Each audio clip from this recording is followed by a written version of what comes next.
মধ্যমগ্রাম বেহালা ট্যাংরার পর এবার হালতুতেও সপরিবারের রহস্য মৃত্যু। হালতুতে একই পরিবারের 3 জনের রহস্য মৃত্যুর খবর সামনে আসছে। বাবা, মা এবং 3 বছরের সন্তানের দেহ উদ্ধার হয়েছে। সম্পত্তিগত বিবাদের জের, তার জেরেই সন্তানকে খুন করে বাবা মায়ের আত্মহত্যা বলে এখনো পর্যন্ত প্রাথমিক অনুমান করছে পুলিশ। হালতুতেও এবার ট্যাংরাকান্দের ছায়া, একই পরিবারের 3 জনের দেহ উদ্ধার। সরাসরি পিয়ালির কাছে চলে যাবো। পিয়ালি মিত্র আমাদের প্রতিনিধি রয়েছেন আমাদের সঙ্গে সরাসরি। পিয়ালি, এখনো পর্যন্ত পুলিশ সূত্র মারফত কি কি তথ্য রয়েছে তোমার কাছে?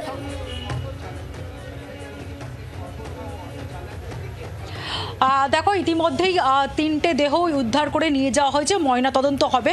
ময়নাতদন্তের পর পুলিশ যেটা নিশ্চিত হওয়ার চেষ্টা করবে, ময়নাতদন্ত থেকে প্রথমত যে ব্যক্তি তিনি ঝুলন্ত দেহ পাওয়া গেছে, তার সঙ্গে বাচ্চাটির দেহ কোলোই মধ্যে শাড়ির মধ্যে ঝোলানো ছিল, তার সঙ্গে বাঁধা ছিল, যেটা থেকে অনুমান যে বাচ্চাটিকে খুন করা হয়েছে। তারপরে বাবা তার সঙ্গে আত্মঘাতী হয়েছে, তাকে বেঁধে নিয়ে বাচ্চাটিকে কিভাবে খুন করা হয়েছে, শ্বাসরোধ করে বা অন্য কিছু বিষ প্রয়োগ করা হয়েছিল কিনা।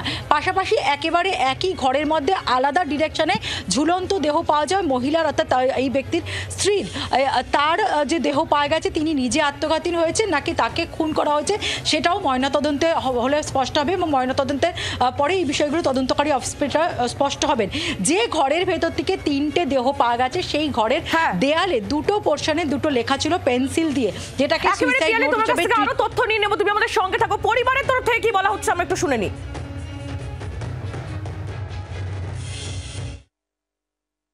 কিছু জানাইনি সমস্যা ওই একটাই খালি বলতো যে জায়গা নিয়ে, খালি জায়গা নিয়ে, ওই যে জায়গা থাকে ওর মামা মামি ওই জায়গাটার জন্য, জন্যই বেশি মরেছে ওই জায়গাটার জন্য।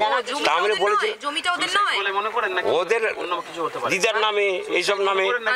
হ্যাঁ, সেটা আমি এখন কি করে বলবো, সেটা তো বলেনি আমাদের কাছে, কোনো আমি জানি না।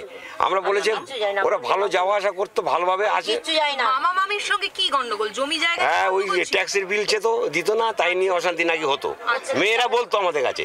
তা আমি বলেছিলাম যে অনেকবার দেখো চলে আয়, তো চলে আয় আমার বাড়িতে। আমার জায়গা যেটুকু, মানে ওই একটা ফ্ল্যাট কিনেছিলাম, সেই ফ্ল্যাটটার মধ্যে এক জায়গায় থাকবো। আমরা পরিবারের বক্তব্য শুনছিলাম। আবারও একবার পিয়ালির কাছে চলে যাই। পিয়ালি মিত্র আমাদের প্রতিনিধি আমাদের সঙ্গে রয়েছেন। পিয়ালির কাছে যাব, তার আগে আপনাদের আরো একবার জানিয়ে রাখি যে খবর এই মুহূর্তে পাওয়া যাচ্ছে। কসবা, মধ্যমগ্রাম, বেহালা, ট্যাংরার পর এবার হালতুতেও সপরিবারের রহস্য মৃত্যু। পরিবারের বক্তব্য আমরা শুনছিলাম। পিয়ালির কাছে চলে যাই। পিয়ালি মিত্র আমাদের প্রতিনিধি রয়েছেন সরাসরি আমাদের সঙ্গে। পিয়ালি, তুমি যেমনটা বলছিলে যে সুইসাইড নোটও পাওয়া গিয়েছে।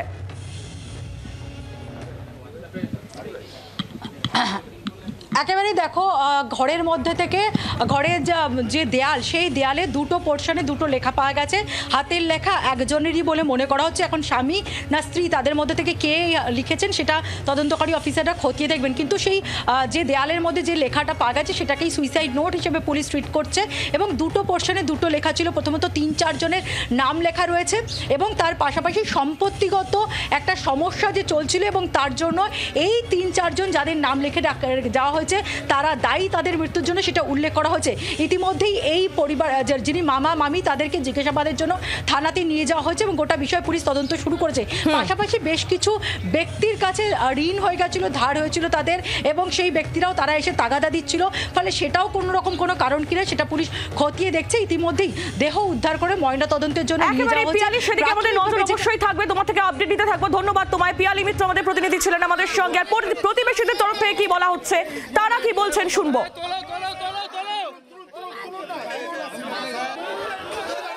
ওনার ব্যবহার খুবই ভালো ছিল, সব সময় হাসি খুশি থাকতো। কোনো সময় যে মনের মধ্যে দুঃখ আছে বা এরম কোনো দিন দেখিনি। কি করতেন উনি? অটো চালাতো।